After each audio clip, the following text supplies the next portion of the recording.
Before we get started, let me welcome you aboard.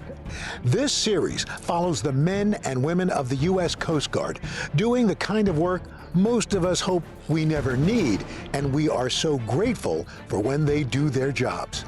Real rescues, real weather, real stakes, real people showing up for strangers in the toughest of conditions imaginable. Thanks so much for watching with us. The Coast Guard is in Cape Disappointment and the Pacific Northwest. Here, the missions are as menacing as the terrain. Mayday, Coast Guard, Mayday! A helicopter team from Astoria sets out with Cape Disappointment's boat crew when 4 mariners are tossed into the bone-chilling waters of the Columbia River. We're gonna put a rescue swimmer in, we'll ice you out. It's a 1-2 punch. Let's go. And the crews tag team the rescue effort when a violent accident leaves 2 men severely burned on a cargo ship. When you have burn injuries, it can be extremely painful. Passengers clear the deck. Seeing their faces, you just knew that they were burned and that they needed help. High peaks and tumultuous waters make Cape Disappointment and the Pacific Northwest one of the most hazardous environments in North America. At the heart of it all is the Columbia River Bar. This deadly area has taken countless vessels and claimed hundreds of lives. In the air and on the sea, brave men and women of the U.S. Coast Guard risk their own safety so that others may live. In a place known as the Graveyard of the Pacific.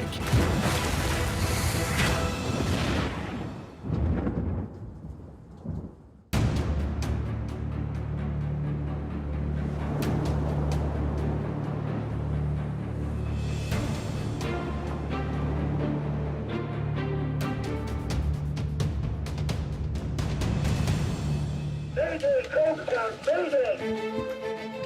Vessel hailing Coast Guard Station Cape Disappointment. Captain, what is your position? Over. You're in the water!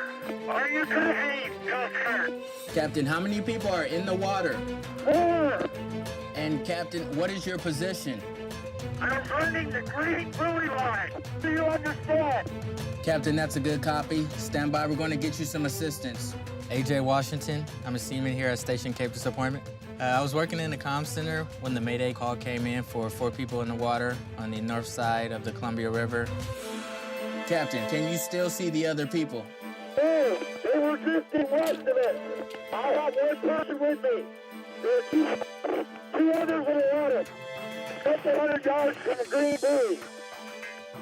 Roger, Captain. We have a helo en route. We also have a motor lifeboat and a fast response boat en route to your position. Over. Please keep talking if you can. It's very comforting. I continued to tell him that they were en route to his position just to comfort him a little more. It was pretty nerve-wracking for me because I don't want to be the last person he speaks with. Sounds like there's an overturned boat. It's like out by like buoy 4. I want to say I heard him say buoy 4. Okay. Patrick O'Brien, BM2, Station Cape Disappointment. Clear lines. Immediately when I hear 4 persons in the water, here, Station Cape Disappointment, Columbia River Bar, you don't have much time to get out there. They're just getting pushed further out to sea. The water's cold. If we can't get to them quick, they can definitely go into hypothermic stages, and that's something we really don't like to see. Cape 207, we are underway as of 2 minutes ago. Going ahead, we're going to launch the 47 motor lifeboat. We already have a 25 RBS underway, and the helo's being diverted. We still don't have a position for the persons in the water yet, so being able to launch all those assets and have that many more eyes looking will definitely help out the mariners on the water.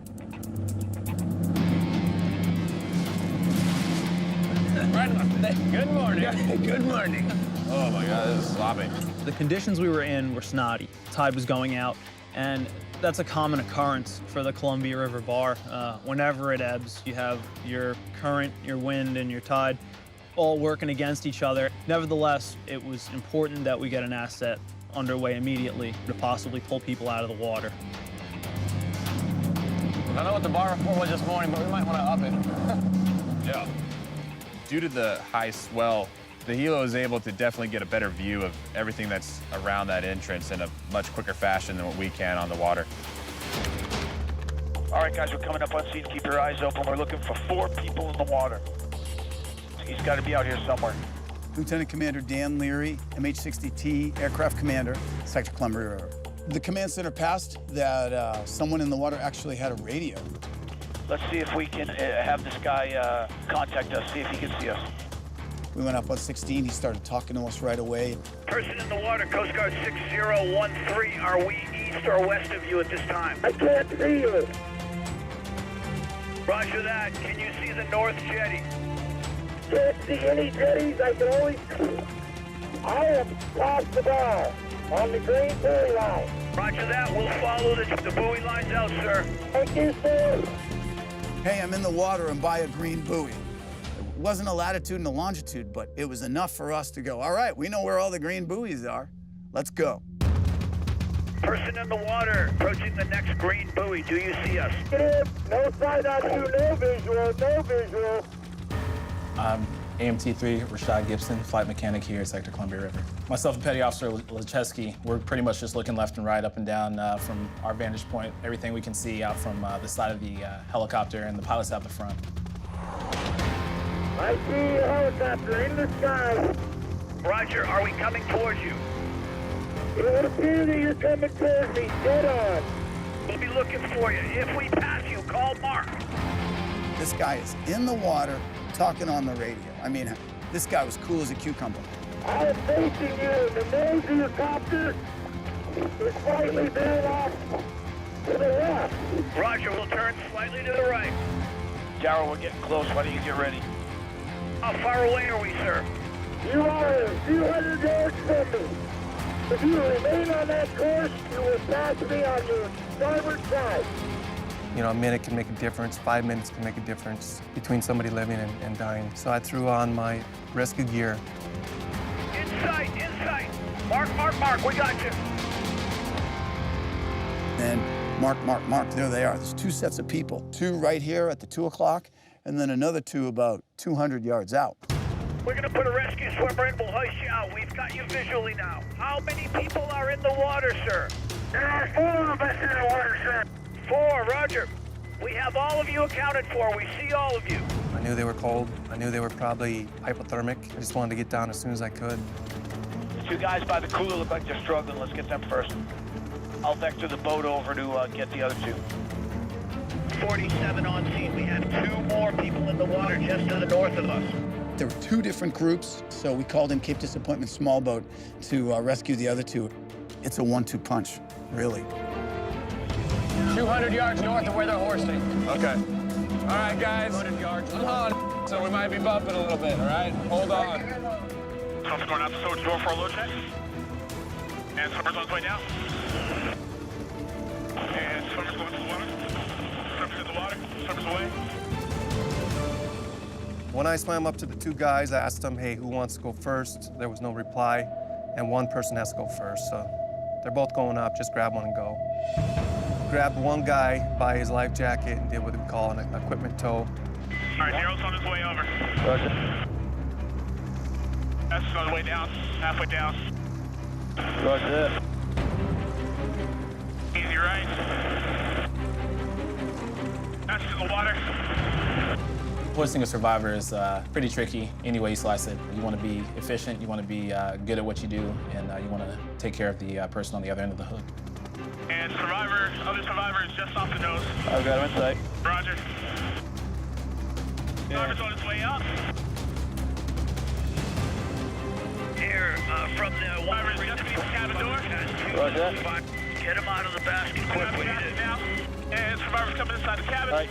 So once we get the first survivor on the aircraft, we go recover the second one as fast as we can. Fastest going back out.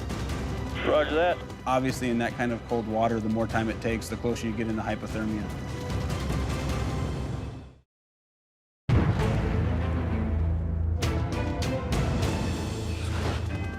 Survivor's on his way out. And survivor's coming inside the cabin. The SAR alarm goes off. What we hear is 4 people in the water in the vicinity of one of the green buoys out in the Columbia River. Fastest going back out. Roger that. So once we get the first survivor on the aircraft, we go recover the second one as fast as we can. Quarter right 20. Quarter right 10. This guy, he's hypothermic. What hypothermia does is all your blood goes to your core, and the blood vessels in your extremities, like your arms and your legs, restrict. And then your hands and your muscles don't really work that well. So I don't think they could have gotten the basket by themselves. Driver's on his way up. So we got this last guy into the basket, and then I was ready to go back and get survivors number 3 and 4. But then when I looked over, I saw that the small boat was there. Confirm you have two people recovered from the water. Roger, we have 2 survivors aboard. Have confirmed 4 people were in the water. We have 2, over. Roger, we have the other 2. Survivors inside the cabin, and he is blue. Just send the hook right back down for Daryl. Roger that. The second survivor was in a lot worse shape. Having Petty Officer Lechesky down there is the only thing precluding us from getting back to station. I have the range for pickup signal. Swimmer's on his way up. Roger. Swimmer's halfway up. I picked up Petty Officer Lechesky and brought him into the cabin so he could start administering first aid. Swimmer's inside the cabin. Roger, rescue tank, part 3. On channel 162, we're going to RTB to the base as quickly as possible to get these guys in ambulance. You can take these your 2 to Cape T. Roger. When these guys got in the cabin, they were absolutely frigid. I mean, their hands were just clenched. I mean, we got them just in time. These guys, they are blue. How long until we're to ambulance? 2 minutes. I'm not going to bustle all that gear then, because bust it out, we're going to be there. Yep. They're hypothermic. We don't have time to stop. We need to get them to a higher level of care as quickly as possible.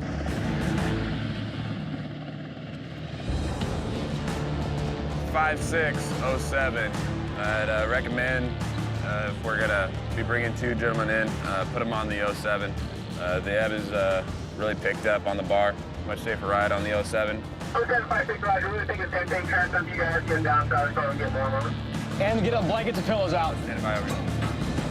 So although the 25 was able to get those men out of the water, 25 is built for speed, not necessarily the stability factor. Now we're dealing with 6 to 8 feet out there. We needed to get them onto the 47 and inside the cabin. That way we get them warm and give them a stable ride home. Now you feel comfortable. All right, 1 over. Just go and head that way towards him. There you go, brother. We're gonna have you go and just please sit down and get yourself nice and square in that survivor's compartment, sir.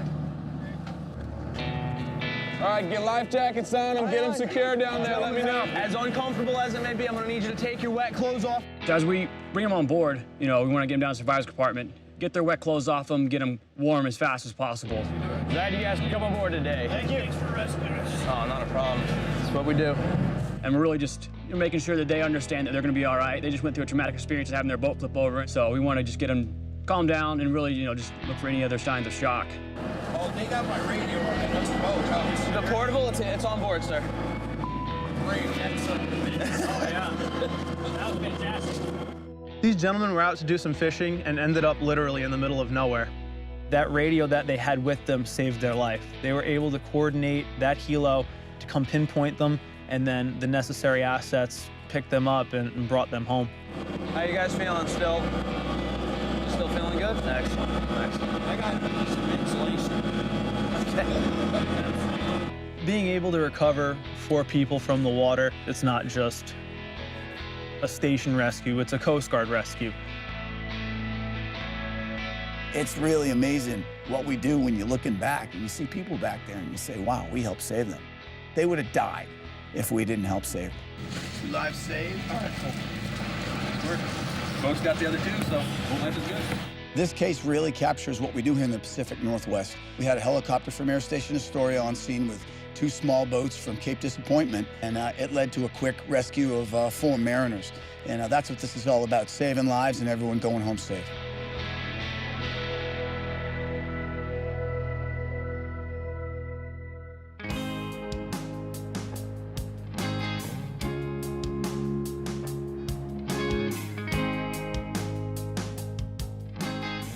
So yesterday we had a capsized vessel just outside the Columbia River. Lucky for these guys, not only were their lives saved, but the property was also saved. So we gotta tow their boat over to the local launch here and get it back to them. So they should be full high spirits. Your boat's looking awful sad there. Look at it in the water. I'm Matthew Tucker. I'm from Dundee, Oregon, and myself and 3 of my friends went to go fishing in the ocean and crossed the Columbia River Bar, and we didn't make it. All right, let it go, Matt. Yeah, I got it. A convergence of wave and wind chop and back eddy wave all came together and blew out my windshield, and that's when it became not so fine. And I ordered everybody off board. 2 seconds later, that very wave picked it up, turned it over like a pancake.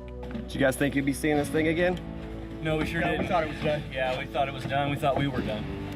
We all feel pretty blessed. Right there was. This is just a bonus. That's what we're there for.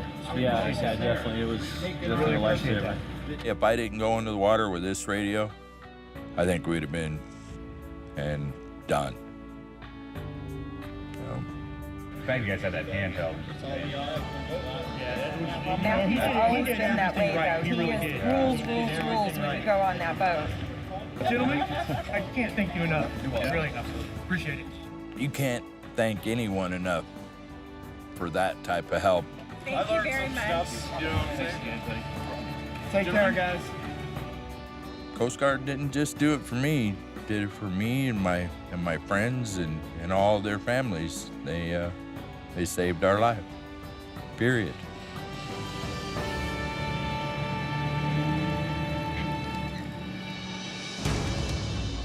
The Columbia River Bar is truly one of the most dangerous stretches of ocean anywhere in the world. Known here as the graveyard of the Pacific, we train our crews to be ready to respond to any of the conditions that Cape Disappointment can throw at them. Watch this, Dan. Let's break it, Dan.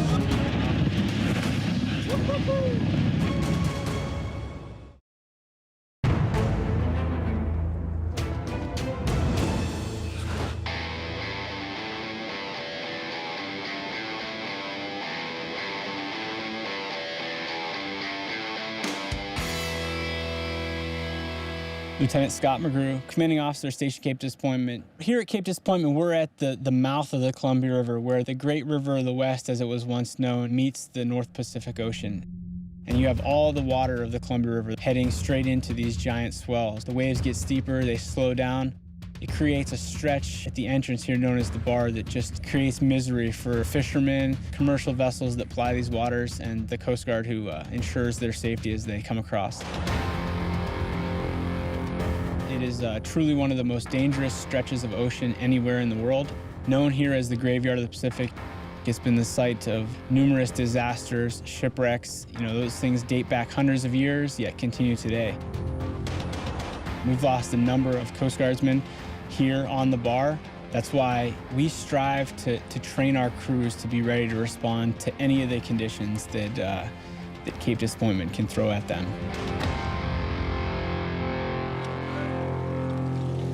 Force clear. On board. On board. Petty Officer Schneider, I'm a bosun mate at Station Cape Disappointment. Today's my 47 surf and check ride.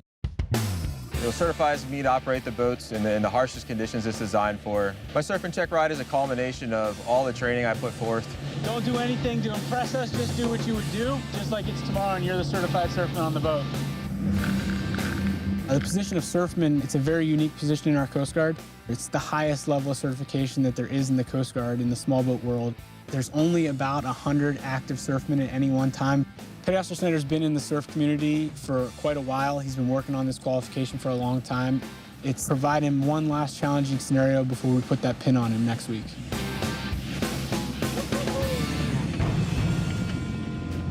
It looks between 12 to 16 feet on the beach. It's windy, it's rainy. It's gonna be one of those miserable, you're gonna get wet days on the boat. So, I hope I pass, but I guess we'll find out at the end of this. Watch this, Dan. Let's break it, Dan. Watch that one. Start about 50 yards. Everybody good? Yeah. Good job, Dan. Petty Officer Snyder, I think he probably could have been a surfman a year ago. He took one more winter to make sure that he was ready. And that really is a testament to what it means to be a surfman, is to, know your limitations, know that the crew is counting on you to not only go out there and rescue the mariners in distress, but to bring the crew back at the same time.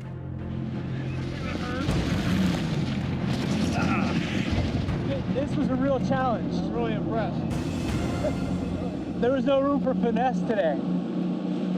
The Surfman check ride went very well. I think we had some really challenging conditions and really put Petty Officer Schneider to the test. He did really well out there under some really challenging circumstances, a lot of wind and a lot of double up waves, waves that are real tight, close together, and a lot of aerated water, all things that make operating a boat in the surf challenging. And he went out there, accomplished the mission, and brought us all back, and that's good news. It's a great feeling. It's been a long road and a long training process and a lot of off days spent here working when you could have been home with your family. But with the certification comes great responsibility. And you know, none of us want to be able to take the boat out in that situation, not be prepared. That way, if we're bringing our crew back safely, and we can actually execute the mission. Because unfortunately, we don't get these calls when it's bright and sunny out. We have to prepare for the worst. Mayday call, go ahead. The boat taking on water, 2 persons on board. The water is continuing to rise. Roger, Captain. We are launching a rescue helo. I don't know why he has all these lines down. I mean, I'm really not crazy about leaving our swimmer down there. Stuff can snap back and recoil up into the rotor system, pull the helicopter down. He's got another area that's flooded. Coast Guard, I need assistance. I have 2 crew members. Mayday Monday is what we're going to call this day. Seeing their faces, they just knew that they were burned and that they needed help. Swimmers approaching the vessel.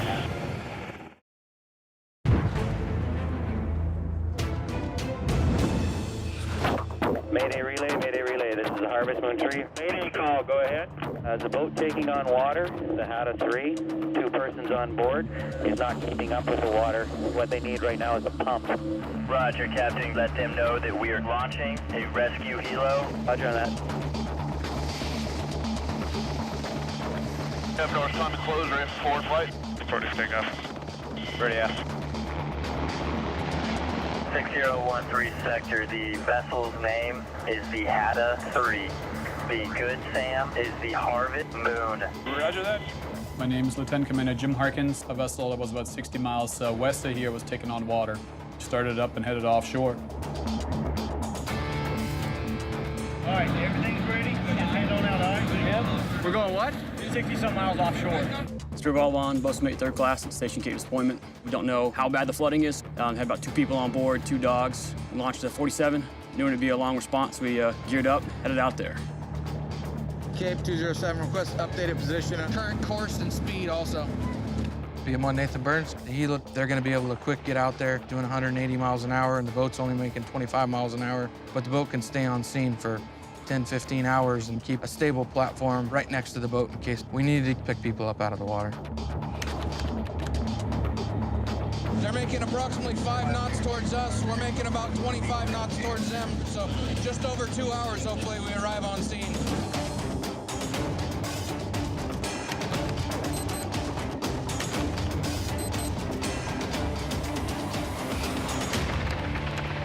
Central Harvest Moon 3, Sector Columbia River.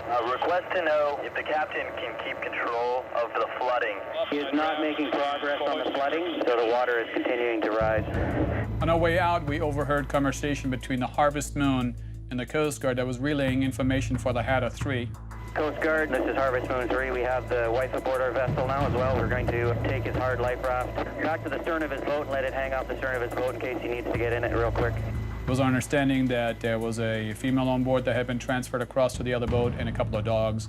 So all we knew is that the captain of the Hatta 3 was the only one on board the vessel. Ideally, we'll put you down without a tray line. I'm just afraid if we stop the boat at any point, we may shift something that may cause the flooding to become worse. Vessel taking on water, it's not just about the people. It's losing the vessel as well. It also has to do with the pollution that the vessel may cause. You may have fuel, oil, whatever, that now causes issue for the environment. There's a boat about 18 miles up there. Might be down. We, of course, want to make best speed so this boat doesn't sink, but we want to be real careful when we get there. Pretty much right off the nose here.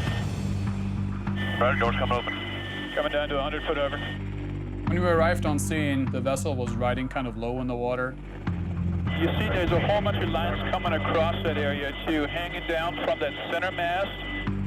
We also observed that there was a lot of line in the water. So immediately when we see that, we have a concern about putting our rescue swimmer down. I don't know why he has all these lines down. Maybe he was fishing and then found out he's in trouble. Now he just forgot about lines. I'm AMT2 Ed Secra. Say the boat does decide to take a roll or whatever, and Chief has to go take a swim. Could get him tied to those lines, and now he's going for a ride with the boat. What do you think, sir? Can you put me on that thing? I'm coming down to 60 feet to get a better look. The best spot would be where that dinghy sits.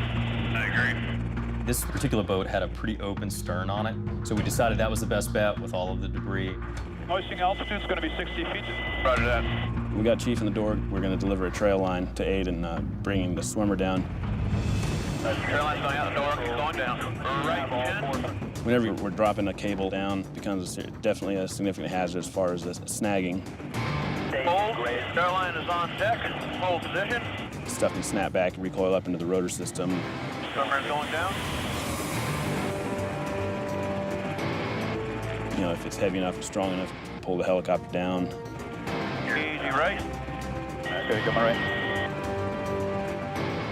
There was great risk of putting Chief down into that rigging and the lines. Swimmer's approaching the vessel. Easy right. But the seas were fairly calm, so we felt pretty comfortable that we could thread the needle right into that spot. And rescue swimmer is on deck. And swimmer is disconnected from hoist hook. Retrieving the hoist hook. Once we got on the boat, I quickly looked at inside the space, saw that it was flooding, and it was continuously flooding. And bring the pump outside cabin door. Pump is going down. We decided they would immediately send the pumps down. I think they got one pump working. And 6013 RS. It's continuing to flood, but we're able to keep up with it with one pump with a secondary standing by. We were able to keep up with it to the point that we could actually shut the pump down. Columbia River, we are inbound 57 nautical miles from the bar. Like any SAR case, what you have at that moment changes. He decided to go forward, and he sped up. And when he sped up, we started to take on more water.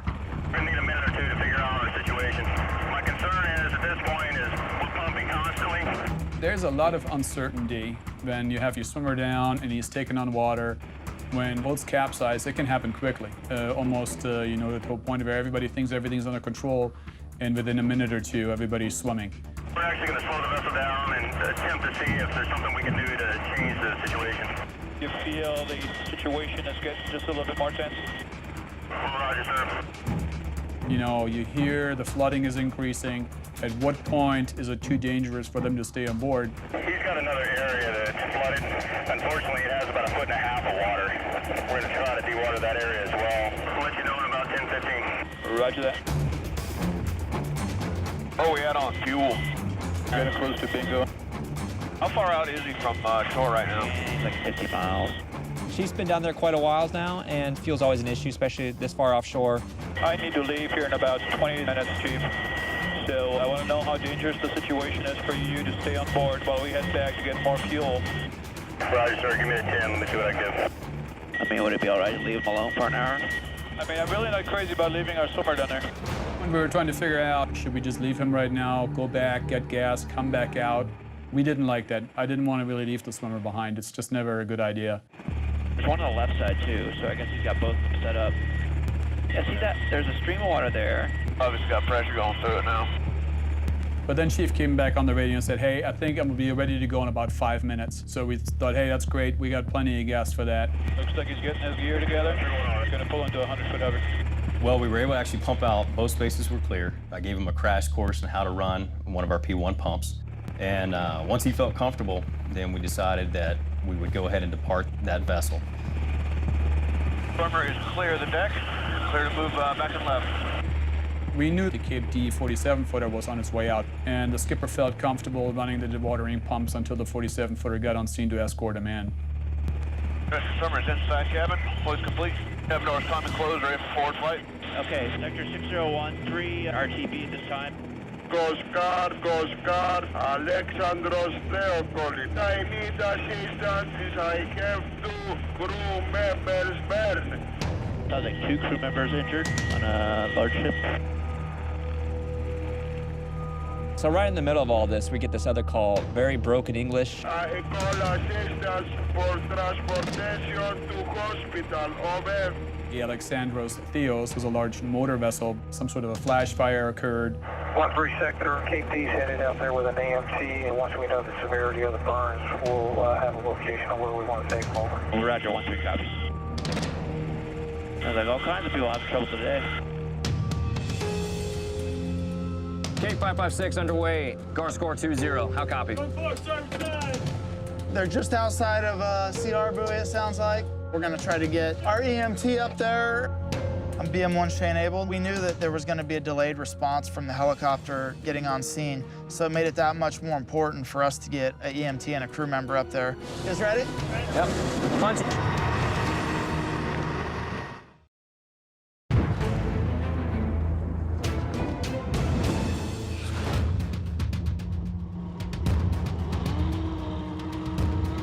Cape 556 underway. Guard score 2-0. How copy? We received a call while we were out on a 25 of a fuel oil explosion on a deep draft offshore.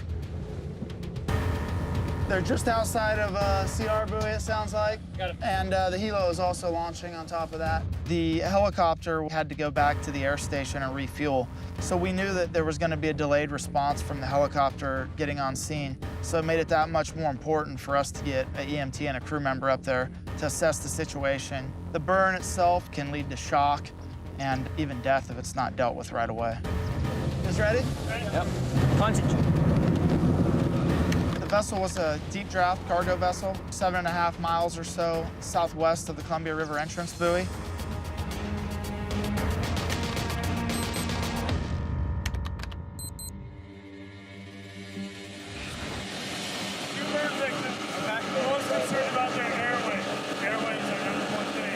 Wesley Hall, MK2, Station Cape Disappointment.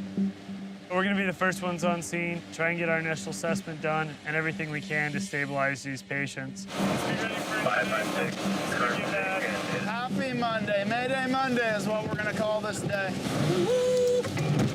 We chose the 25-foot RBS just because it was upgraded response time. It allowed our EMT and crew member to be there that much sooner. Is this him? This has got to be it. That's it, Alexander Theo. On and around the Columbia River, we get a significant amount of cargo vessels from all across the world. That traffic, it adds to the amount of possible medevac cases and/or maritime accidents that happen on the river. Looks like they got the ladder down right there, huh? You think you can get close enough? We can just hang on to it? Whatever's easiest for you. Bow's higher and it's easier to get on that ladder.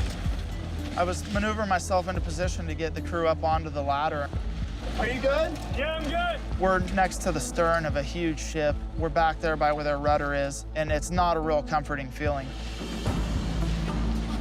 Ready for impact just in case. Aye, aye. The size of their boat versus how small our boat is, and ACOM ladder's coming at you. It's a pretty scary place to be. That ladder, although stationary, we had enough momentum where if one of us were to get caught between that and the boat, we would have been crushed. Go when you can, Wes. Coxswain was able to safely maneuver the boat. We jump on board as best as possible. Oh, God. We had our gear already passed up, so at that point, we made our way at the ladder. Ready for approach. We knew that there was a 25-footer that was already on scene with the Alexandros Theos at the time, but we really had to go back to the air station first to get a hot refuel. I'm gonna grab some more EMT support in the litter. The plan is now to take on gas. We're going to take off all unnecessary gear because we're looking at possibly 2 litter patients at the same time. And I think to help out, Chief, we're going to ask for another swimmer so we have another EMT. We don't know how badly burned they are. That's the problem. So we're going to just plan for the worst here. As they were on the ground, I went over to ask for a second EMT, so we would have 2 qualified individuals, and we launched back out.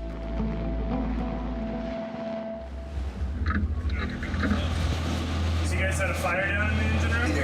Okay. These 2 gentlemen had 2nd to 3rd degree burns, blistering of the skin, charring of the skin. Your hand in your face, that's it, sir? Time is of the essence. These gentlemen were burnt. Our job at that point is to package them for the helo.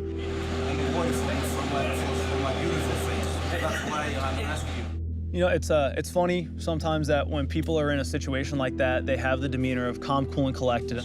You'll stay beautiful, believe me. Making jokes, hey, am I still gonna be pretty? One thing though that he did pass to myself was he asked me if he was gonna be okay. The gentleman told me that he had a wife, he had a mother-in-law, and he had a couple of daughters. We're gonna get you guys into the helicopter and they'll check you out. So we're here to take care of you guys and to get you the help that you need. It kind of hits you out of nowhere. We were that light of hope in that gentleman's dark hour. So as we're getting the gentleman ready on board, the helo comes up. They're first gonna put over their swimmer. So they decided to do a harness delivery. So delivered me to the deck. I met with the boat crew members. They already had the information on both individuals and led me over to where they were located. Have you ever been hoisted to a helicopter? Okay. They're going to lift you up into the aircraft, okay? Seeing their faces, you never know what their expectations are. You're going to be safe. I promise you. We'll take good care of you. All right. For these two, they just knew that they were burned and that they needed help. Captain approaching the deck. Basket is on deck. Swimmer and I are gonna tend the trail line and basket. Bringing survivor to the basket. And we walked one out at a time because when you have burn injuries, that skin is loose. That 100+ knots of wind coming down from the helicopter, that can be extremely painful. Basket is on the deck, hold position. Roger.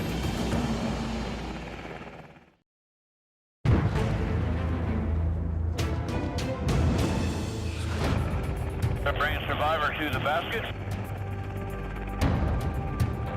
There were two severely burned folks on board, and we walked one out at a time because when you have burn injuries, that skin is loose. That 100+ knots of wind coming down from the helicopter really starts to shift that around. It can be extremely painful. Basket is coming up. Both of them were great walking out. They literally walked over and were able to kind of climb into the basket on their own. Basket clear the deck, hold position. Trailline's on deck being tended. Basket is below cabin. And bring a basket inside cabin.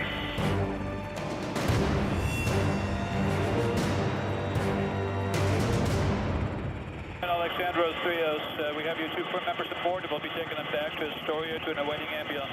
Okay, man, thank you very much. This was definitely a big team effort today with Cape D supporting us in both cases. Sector 1-3, final approach. Coming back, looks like the fire department's all ready to go. They got an ambulance and a fire truck out here. So it'll be a quick transfer to getting these guys to the hospital. I still smell like fish. You do smell like that. Everybody joins the Coast Guard for a different reason. But I think every rescue swimmer, every pilot, and every flight mechanic wants to, in the long run, know that they did the best they could to help someone else.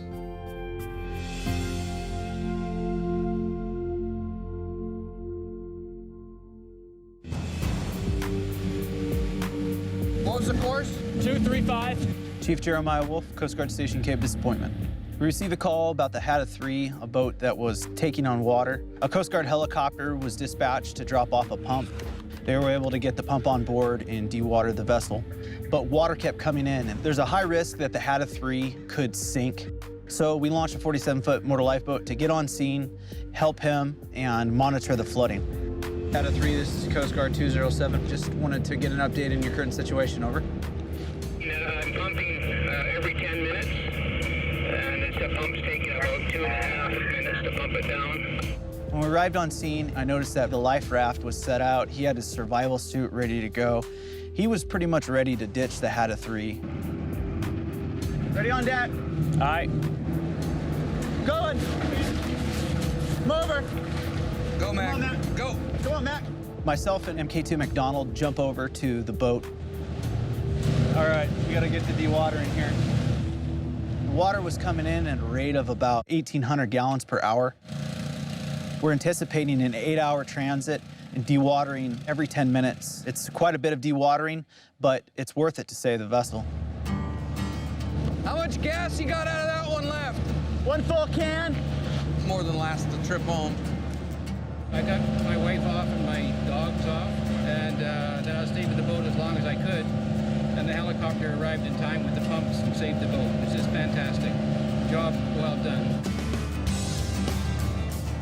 The master of the Hatta 3 has owned the vessel for over 40 years. This vessel is his house and home. It's his livelihood. So if this boat were to sink, this man would lose everything.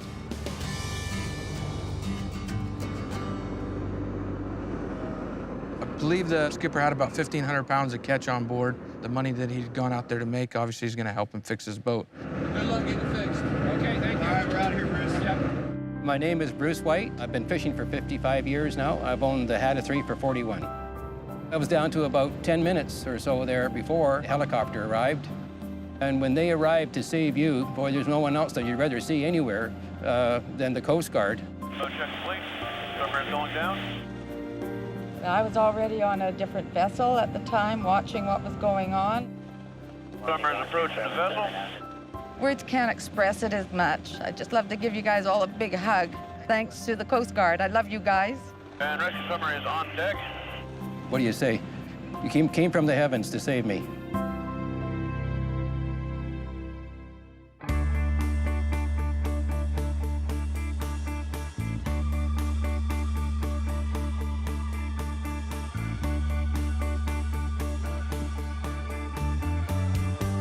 Station Cape disappointment. Attention. Lieutenant Scott McGrew, Coast Guard Station, Cape Disappointment. Assembling the crew in front of the Cape Disappointment Lighthouse and where our lookout tower is. It overlooks the Columbia River Bar.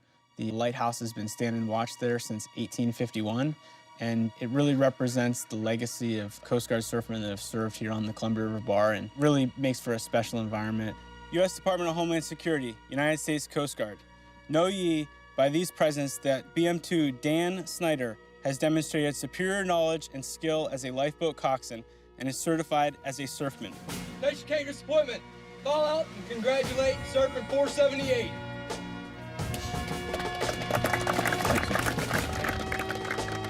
We did our check ride last week, and today was my pinning ceremony. It's always great to get certifications, but you realize the responsibility you take once you accept it. You know, it's wonderful that I'm done, but once you become a surfman, you're expected to have the answer. You know, and whether right or wrong, you have to come to some kind of decision, and hopefully you do all the preparation you can. You go out there and train as hard as you can, so when you make your decisions, they'll be the best decision you have with the information you get at the time. Thank you, sir. Thank you. I have these guys focused on making themselves better.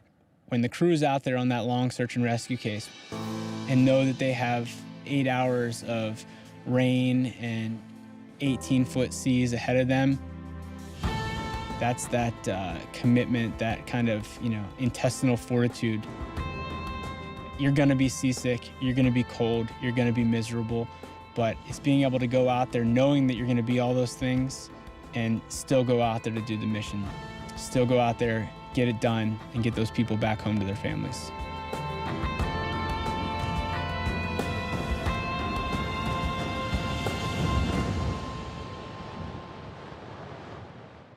Thanks so much for watching with us. Please subscribe to the Roker Entertainment channel for more stories of courage, community, and good. I don't think there's a Coast Guard station in America with a view like this.